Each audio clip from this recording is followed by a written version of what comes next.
你见过比人还大的螺吗？我们村里就有。它产下的螺肉能让男人延年益寿，让我们村里原本活不过20岁的男人，在60岁还能连生8个儿子。可在我们村里，只有男人能吃螺肉。后来村里来了一对情侣，女人长出了螺壳，变成了螺，还吐出了一堆螺肉，而她的男友却眼里放光，恨不得将所有螺塞进嘴里。嫂子烧得一手好螺，她烧出来的螺肉让人垂涎3尺，恨不得狠狠吃上一口。可在我们村里，只有男人能吃螺肉。饭桌上，男人们抓着大把的螺，一口一口地嗦着，嗦不出来的直接拿起一根签子，伸进螺肉里不停搅着，生怕错过一个肉。螺肉真的好香啊，那香味顺着风飘过来，我的口水顺着下巴流到了地上。村长嗦着炒好的螺，嘴上满是油脂。吃了螺肉的村长，肉眼可见的变得年轻有活力，那模样哪还像60岁的人啊，直接年轻了10岁。村长吃着吃着，一颗螺滚到了地上，但他丝毫没有发现。我偷偷走到桌旁，趁着没人注意，捡起那颗螺塞进了口袋，直到走进厨房的角落才拿出来。我太馋了，那螺好像有什么魔力，勾得我肚子里的馋虫不听使唤。可还没来得及塞进嘴里，我就被阿奶一巴掌扇在地上。看着滚落的螺，阿奶怒了：“贱蹄子，你在做什么？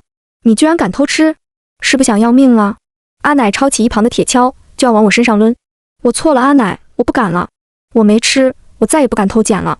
阿奶眼里的寒意显露，她看着我，又看看刚刚从外边进来厨房的嫂子，狠狠道：“女儿家就做好分内的事，再让我瞧见谁有坏心思，我就把她丢去喂螺。”嫂子将我护在怀里，却不敢说些什么。阿奶骂骂咧咧地走出厨房，边走还边说：“螺都不太产肉了，小贱蹄子还想偷吃。”阿奶走到阿哥身边，低语了几句，只见阿哥信誓旦旦地说：“放心吧，实在不行，还有翠花那丫头不是，养了那么久，也该回报我们了。”阿哥呲个大黄牙，算计的眼神溜了一圈。嫂子把我搂得更紧了。我还不知道阿哥嘴里说的是什么，村里就来了客人，大家还在大快朵颐，却有慕名而来的男女直接找到了嫂子。希文，听说你们这儿的螺肉很神奇，能让人变年轻，我带着男朋友来尝尝，你不介意吧？咱们村十分偏僻，寻常人找不到。可阿哥却一眼就认出了对方是以前来过村里的嫂子的闺蜜，叫萧玲。嫂子一脸不耐烦，催促着他们快点走。谁跟你说我们家有螺的？没有，你快点走。可对方不依不饶，指着正在吃螺的大家，那些人不都还在吃吗？你该不会觉得我不付钱吧？少不了你的。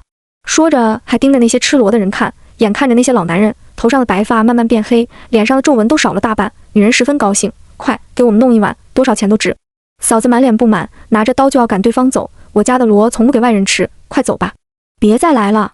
可很快就被赶来的阿奶一个眼神弯了过去。阿奶笑着对着来人，拉着手就往屋里带，不就是想吃螺吗？在咱们村里住几天，保你想吃多少都有的。随即阿奶跟对方解释了起来，说最近螺产的少，恐怕还要等上几日。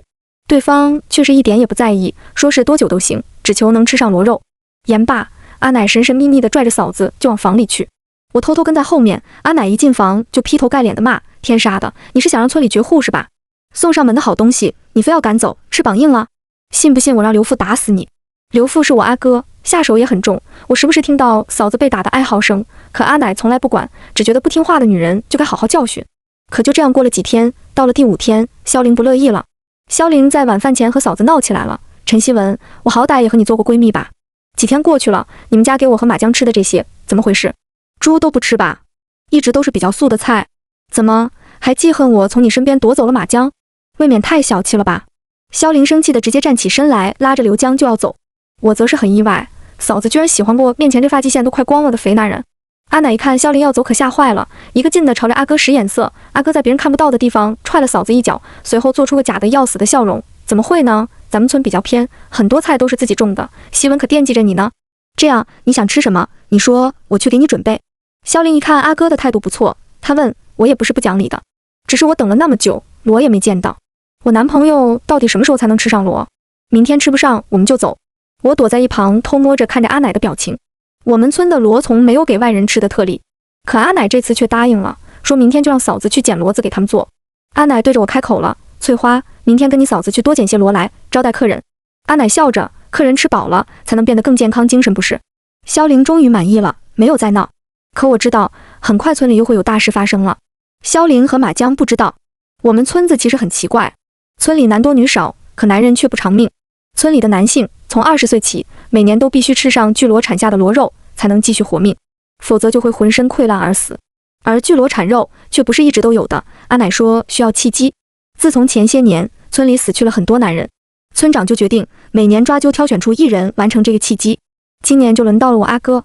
夜晚，阿奶又嘱咐我，翠花，你去偷偷跟嫂子说，让她把人看好了，否则打断她的腿。时间马上就到了，难道她没看到你阿哥脚上都快开始烂了？今年螺少，必须产肉了。我虽然才10岁，可是我还是能明显看出阿奶的担忧。可我不懂，产肉和其他人有什么关系？可我还是听阿奶的话，把话复述给了嫂子，毕竟阿奶打人实在太疼了。第二天，我一大早就跟嫂子去捡螺，我们穿过一个山洞，到了一个阴冷潮湿的地方，那儿还有寥寥无几的几个螺，勉强凑成一小碗。捡回螺后，嫂子将它们烧得香气扑鼻，可嫂子迟迟不愿意把螺端出去，倒是马江一闻到味，就冲进厨房端走了。马江看到面前的螺，眼里发光，立马就抓起螺塞进嘴里，还不忘嗦着自己的手，那肥手配上那些油，生出让人反胃的味道。萧凌吃着，突然停下了手中的动作，他盯着刘江那便便大肚，以肉眼可见的缩小，甚至连发际线都填得严严实实。他乐开了花，我还要吃，明天再给我准备1碗。你们的螺果然名不虚传。夜色如墨，吃完饭后，嫂子和阿哥也已经回房，我被阿奶派去偷偷观察嫂子的朋友小林。阿奶的脸上带着一种严肃和神秘，她低声对我说，翠花，你去瞧瞧那姑娘有没有什么不对劲的地方。你是小孩，被发现了也没关系，但是最好别被发现，你懂吗？我点点头。我蹑手蹑脚地走到萧凌的房间外，透过门缝，我看到马江睡得跟猪一样，那呼噜声比雷都响。萧凌正坐在床上，他的脸色苍白得像纸一样。我偷偷打开一个小门缝，却忍不住打了个喷嚏，还好他并没有注意我。房间内的温度似乎比外面要低得多，我甚至能看到自己呼出的白气，好像也没什么不对劲啊。阿奶为什么那么紧张？就在我要走的时候，却突然听到奇怪的声音，沙沙的怪声。我注意到萧凌的手不自觉地在床单上磨着，他的后脖梗开始出现一些硬壳，像是螺壳的碎片，紧紧地贴在他的皮肤上。这些碎片从透明色，随着时间，它们变得越来越厚实，颜色也逐渐加深，最后变成蓝黑色。就在我观察的时候，萧凌突然抬起头，直直地看向我所在的方向。我赶紧躲到一旁，心跳如鼓。等我再次探头时，小凌已经躺下，被子盖得严严实实，只露出一缕头发。我急忙跑回阿奶那里，气喘吁吁地报告了所见的一切。阿奶听后，脸上露出了一种既满意又紧张的神情。时机到了，今晚就是时候。翠花，你看着他，我去通知大家。很快，村民们一个接一个地聚集在萧凌的房间外。阿奶指挥着大家，声音低沉而有力，把他送去巨罗那里。很快，我们就能得到恩赐。村民们用一块黑色的布将小凌裹得严严实实，然后小心翼翼地将他抬出房间。我还没见过巨罗呢，听阿奶说，那是一个很神圣的存在。我带着好奇心，小心翼翼地跟在后面。他们穿过村中的小路，来到了一个被荒草覆盖的入口。月光下，显得格外阴森。我看着他们将萧凌抬了进去，里面好像有水流声。翠花，你回去看看你阿哥醒了没，让他稳住那个男人。我探着头想要一探究竟，却被阿奶当众给了一耳光，不该看的东西别看，否则拿你一起喂巨罗。我不敢不听话，可我不懂，阿奶不是说过吗？献祭给巨罗是为了村里的安宁，是好事，献祭者也不会死，最后会好好的护送出村的。我捂着刺痛的脸往回返时，听到了里面传来奇怪的声响，恐惧的叫声和水声混合在一起，让人不寒而栗。我吓得不敢再吱声，一路小跑回了家里。直到天快亮，我才听到门外窸窸窣窣的声音，是阿奶他们回来了。他们直接将萧凌抬到了厨房。阿奶让我盯着，别让他逃跑。我不解，他这么大个人，想走不就能走吗？我目不转睛地看着，直到萧凌的身体开始剧烈的颤抖。突然，他的皮肤上开始冒出细小的硬壳，像是螺壳的碎片，从他的皮肤下顽强地钻出。他的身体扭曲变形，硬壳逐渐覆盖了他的全身。我吓得把厨房的东西碰倒，噼里啪啦的声音吵醒了大家。萧凌的身体蜷缩成一个巨大的螺形，他的四肢和头部被坚硬的壳体包裹，只留下一个螺旋状的开口。他变成了一个巨大的螺，可这个螺好像有些不一样，它圆鼓鼓的螺里好像还有个鼓起物，不仔细看根本不明显。萧凌的壳体突然开始震动，然后从他的开口处吐出了无数的小螺。赶来的刘江看到这一幕，眼中闪过一丝贪婪和狂热。他捡起地上的小螺，生怕被人抢走，不顾螺还是生的，就往嘴里塞。不能吃，那不是螺。我快要吐了，那些小螺上还有很多黏腻的东西。我吼出声，可刘江根本听不进我的话。他抓着一把一把的螺就往嘴里塞，真好吃，真好吃啊！我要变年轻。而我此刻也没从震惊中缓过来，人怎么会好好的变成螺的？那他还是人吗？听到动静的大家也从家里冲出来了，看着这满地的螺，问阿奶，今儿咱们村可以吃个饱了吧？阿奶扬起一个笑，抓起一把螺就朝着嫂子拿过去。放心吧，他婶儿，今天中午让大家都来我家吃螺。等到螺都铲完了，阿奶叫人把萧玲带走了，留下那一堆螺肉。阿奶还留下2个男人看着嫂子，不为别的，就是不能让嫂子偷吃螺。我不懂为什么在我们村，我们就只能蹲在地上吃一些流食。我闷着头，等阿奶走了，才担忧地看着嫂子。嫂子，这个螺……可嫂子只是摸摸我的头，叫我不要继续问了。我还想说些什么，却看到嫂子手臂和脖子处的淤青，阿哥又打她了。等到嫂子烧完螺，外面已经坐满了村里的男人，带头的是村长，明明他昨天刚吃过螺。我眼巴巴地看着螺肉，咽了咽口水，却被那2个男人瞪了一眼，我的汗毛都要竖起了，挨打的痛在我脑海里飞窜。翠花，你把这碗螺给马江。嫂子装出一碗又一碗的螺，给马江的却是最少的一份。等我端出去时，马江一下就吼出声：“你看不起我？凭什么他们的一碗都是那么大，我就这么一点，根本不够我吃。去给我多装点，我是你嫂子的老同学，知道不？”见我不说话，还一脚踢在我的腿上，跟你说话，你哑巴了？顾客就是上帝，你知道不？说着还把一沓钞票甩在我的脸上。可他不知道，我们的螺从来是不需要付钱的。你难道不好奇你的女朋友去哪了吗？说话间，他伸手又抓了一把螺肉往嘴里送。他觉得无聊，也许回家了，也许去逛山里了，我管那么多做什么？我吃了这个螺，还看得上他吗？被山林野兽吃了才好。我没有捡他散落的钱，我看着村里的男人们狂热地吃着那些萧玲产下的螺，脸上都是满足感。我受不了了，人怎么会变成螺呢？人又为什么只想着自己呢？太恶心了，我直接要走回厨房。可我刚转身，就听到后面的惨叫声。我的脸，我的手，啊，这螺有毒，有毒啊！我最先看到的是马江，他的脸上开始出现皱纹，越来越深，越来越多。然后皱纹开始逐渐加深，从眼角开始爬满了他裸露出的皮肤，他的皮肤变得松弛，失去了光泽，那便便大肚比之前的还要圆润，发际线也脱落的连他妈都要认不出了。马江抓着自己掉落的头发，已经都是白色了，他的脸色越来越难看，但衰老的过程并未因此而停止。很快马江就死得不能再死了。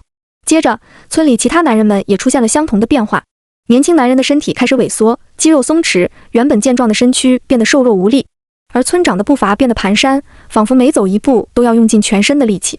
天杀的呀，这刘家的媳妇要毒死大家呀！阿哥和阿奶闻声赶来，直接冲进了厨房，我紧跟其后钻了进去。阿哥满脸阴沉，直接掐住了嫂子的脖子，贱人，你往箩里下什么了？嫂子的脸色铁青，她死死抓住阿哥的手，却还是抵不过阿哥的大力。可嫂子根本说不出话，阿哥的样子真的想要把她掐死。我力气小，只能不停用我的头撞阿哥。嫂子没下毒，你快放开她。嫂子不善言辞，可她发自内心对我好，我都知道她也不是这种害人的人。可很快我就被甩到一边，我的头撞到皂角，流了血，阿哥才松开嫂子。眼看嫂子已经翻白眼晕过去了，看着嫂子的2个男人才开口了，她确实是正常烹饪的。阿奶在一旁一直没说话，直到这时候才开始跳脚，完蛋了，完蛋了呀！昨天那死妮子可能是怀了孕。我想起我看到的萧玲变成螺后那鼓出来的多余部分。此时外面乱作一团，村里的女人们都纷纷去搀扶自己的丈夫和孩子。可突然，一个男人的脸上开始出现裂纹，像是干涸的泥土，裂纹迅速扩散，直至整个面庞。他的皮肤开始剥落，露出下面的肌肉组织，然后肌肉也开始萎缩，直至只剩下骨头。他的身体在众目睽睽之下，以一种超自然的速度化为尘土，仿佛他从未存在过。这一幕让所有在场的人陷入了更深的恐慌之中。隔壁家婶儿拽着阿奶的手，声音中带着怒气：“你家搞出来的事，总要摆平吧？你说该怎么办啊？”眼看着闹起来了，阿奶看了我摔破的头一眼，像下定了某种决心，让翠花去。说着就让阿哥拽着我往山里走。阿哥平时也不太管我，这次居然在身后喊着：“妈，虎毒不食子啊！”可很快我就被那些7大姑8大姨拽进了大山里。因为阿奶说：“你难道要为了一个孩子让全村人丧命吗？你忘了他妈怎么死的？他只会恨你。”我的脑子轰的一声，有什么炸开了？难道我是阿哥的孩子吗？可我从来没有听他们提过我的母亲。我又走了一遍昨天的路，只不过这次我是被拖着去的。停下来的时候，正对着洞口，我一下就被塞了进去。放我出去！阿奶，放我出去！可阿奶只是冷冷地说：“翠花，你也不希望你嫂子死吧？我答应你，只要你去，我不会和她计较。”我拼命想推开堵着洞口的石门，垂到我手上的血腥味越来越浓重，终于瘫软在地上。洞里四周是浓密的雾气和阴冷的空气，让我感到一种前所未有的恐惧。不仅如此，还散发着潮湿的气息，温度很低，我不禁打了几个喷嚏。我下意识地环顾四周，这里实在太阴森了，只有一丝透过石头缝的光线洒落下来，墙壁上挂满了水珠，水滴声在空荡的洞里回荡。很快我听到了一阵沙沙声，好像有什么在慢慢移动。我吓得蜷缩在了一个角落，后背有黏糊糊的液体包裹我的后背，我丝毫不敢动。沙沙沙沙，声音越来越近，等我缓过神，已经来不及了。面前仅剩的一些光也被挡住，我吓得不敢喘气，缓慢抬起头，我的头上有一只巨大的螺，螺比成人还高，表面上还有很多海藻和小螺。它朝着我流口水，我吓坏了，脚根本不听使唤。巨螺壳缓缓裂开，哈喇子滴在我的脸上，伸出了一条一条长触须。等我想跑，已经来不及了。触须拉住我，在长满滑溜溜的青苔的地上使劲拽着。等到路过了一个粗糙的石头，我终于感受到了剧痛。下一秒，卷着我的腰的那根触须将我抛向半空，我死死地砸在了地上。我太痛了，眼睛里直冒火星子，可它还是没打算放过我。巨螺挪动身子，很快又继续缠上我，我的身子被紧紧缠绕，一圈又一圈，黏腻又腥臭的气味在我的鼻腔里穿梭。我使劲挣扎着，可根本就是小巫见大巫。巨螺壳张开的时候，我被触须丢进了它的开口里。我要死了，我看不到明日的太阳了。我想嫂子给我摘的甜甜的花了，那味道可比现在这股气香多了。直到一股腥臭味从头到脚，我彻底失去了意识。我没想到我居然还活着，被吐出来的一瞬间，我就被砸醒了。可我很快就发觉自己的不对劲。我虽然活着，可我不是我了。我好像是个怪物，我的身子逐渐变成圆圆的，我眼看着我的腿和我的肚子都消失了，变成一个坚硬光滑的壳。可我的手还能摸到我的脑袋，有鼻子有眼的。可很快我的手也不见了，硬壳上覆盖着一层湿漉漉的粘液，触须从我的腰部延伸出来，一条又一条，在空气中扭来扭去。唯一的好处是我竟然可以自由活动我的触手。等我变成半人半螺时，不属于我的记忆涌入了脑海中。那是一个女人哭喊着：刘父，求你了，我怀孕了，是我们的孩子，你别那么狠心，求求你，我愿意去洞里，只求等我生下孩子好吗？孩子是无辜的呀。